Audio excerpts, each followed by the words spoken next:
When I was younger in New York, a guy walked up to me on the street. And I was sitting there with a piece of paper. I was lost. I was in the village. Guy comes up and he says, can I help you? I must have looked lost. And I said, well, he says, do you know who I am? And I said, no. He says, well, my name is so-and-so. I won't give you his name.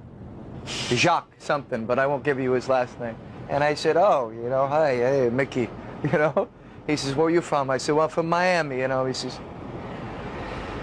what are you doing? I said, well, I'm trying to be an actor. I wanted to go to acting school and be an actor, da-da-da. He says, you don't know who I am? And I said, no.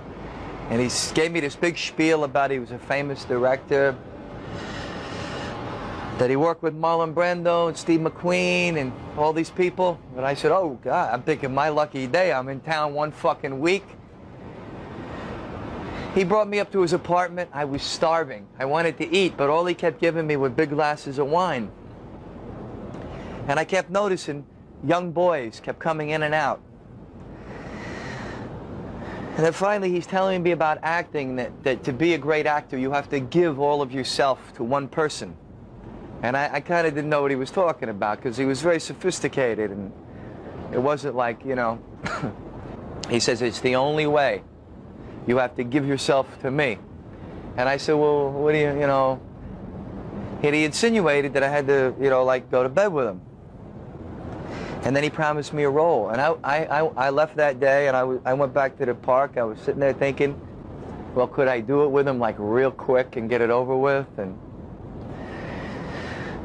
I met with him 2 or 3 times, you know, and I chickened out. I just couldn't.